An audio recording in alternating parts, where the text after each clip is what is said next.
Murshidabad. Hello friends, সবাই কেমন আছো? আশা করি ভালো আছো। আমি কিন্তু বেশ ভালো আছি। আজকে তোমাদের সাথে নিয়ে নতুন একটি ভিডিও নিয়ে হাজির। তো দেখো, ফাইনালি আমি তো রেডি আর আমার লাগেজও প্যাক করা হয়ে গেছে। তো চলো, কোথায় যাব অবশ্যই তোমাদেরকে জানাবো। আর ভিডিওটা কিন্তু দেখতে থাকো, সাথে থাকো। আর কথা বলতে বলতে আমাদের কিন্তু টোটো গাড়ি ডাকা কমপ্লিট। তো সবাই আমাদেরকে বলছে সাবধানে যাওয়ার জন্য, দেখা করতে এসছে তো পাড়ার সবাই। তো যাই হোক, আমরা দুগ্গা করে রওনা দিই। এবার আমরা যাব প্ল্যাটফর্মের উদ্দেশ্যে। তো চলো।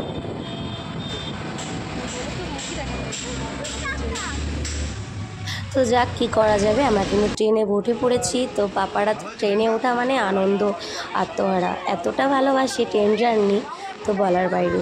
তো যাই হোক, আর দেখো গরম গরম কিন্তু দিলকুশ চলে এসছে। একটু চাইলো দিলকুশ খাওয়ার জন্য, কিন্তু এতটাই গরম, ভীষণ গরম ছিল। তোমরা যারা যারা গরম গরম দিলকুশ খেয়েছো তারা তো জানোই এই গরম দিলকুশের মজাই আলাদা। সত্যি দিলকুশটা খুবই ভালো লাগলো আমার। আমি অ্যাকচুয়ালি মিষ্টি একদমই ভালোবাসি না, কিন্তু গরম দিলকুশটা খেতে ভালোও লাগলো। আর এদিকে খিদে পেয়ে গেছিলো, তার জন্য আমার মুখ কিন্তু চলেই যাচ্ছে।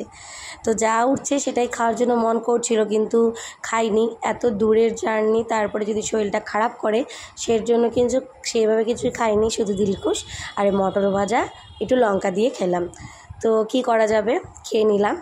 আর এই দেখো, বাবাকে আদর করছে, তো মিস করবে বাবাকে। আমরা বেরু করতে যাচ্ছি, কারণ ও তো যাচ্ছে না আমাদের সাথে, তার জন্য ওর মনটাও খারাপ, আমার মনটা তো আরও খারাপ। তো কথা বলতে বলতে আমরা কিন্তু হাওড়া ব্রিজটা পার করছি। হাওড়া ব্রিজ পার করে আমরা এখন ট্রেন ধরবো। তো হাওড়ার আমাদের ট্রেন, যেখানে আমরা যাব। তো যাই হোক, চলে আসলাম দুগ্গা করে।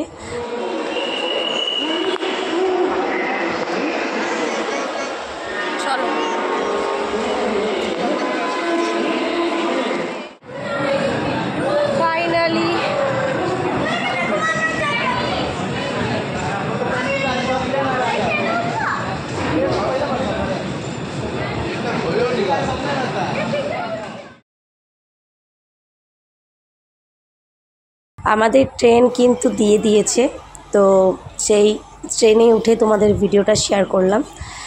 আর আমরা তো খাবার নিয়ে এসেছিলাম, তো রুটি মাংস, তো ওটাই খাওয়ানো হচ্ছে। আর এদিকে ও ভিডিওটা বানিয়ে দিয়েছে। আমার একটু মনটা প্রচণ্ড পরিমাণে খারাপ ছিল, কারণ আমরা দুজন দুরকমভাবে যাওয়া হচ্ছে।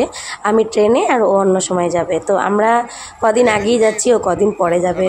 আর যাই হোক, ব্যবসায়ীদের একটু প্রবলেমই হয়, কারণ ব্যবসায়ীরা ব্যবসা হ্যান্ডেল করে তারপরে বেরো, তাই না? তো তার জন্য আমরা তো চলে আসলাম, শাশুড়ি মা আর আমার জায়ের মা বাবা। তো এই কয়জনই যাচ্ছি, তো বেশ আনন্দেই চললো। আর এই দেখো আমার দুষ্টু পাপার ট্রেনে ওঠা মানে, ও বাবা, একা একাই বেডশিট পেতে উনি বিছানা করছে। কত বড় হয়ে গেছে, তাই না? এই মনে হচ্ছে এই আমার কোলে আসলো কিছুদিন হলো, আর আমার পাপাটা কত বড় হয়ে গেল। সত্যি এক এক সময় এত পাকা ভাব করে না, তখন মনে হয় যে সত্যি আমার ছেলেটা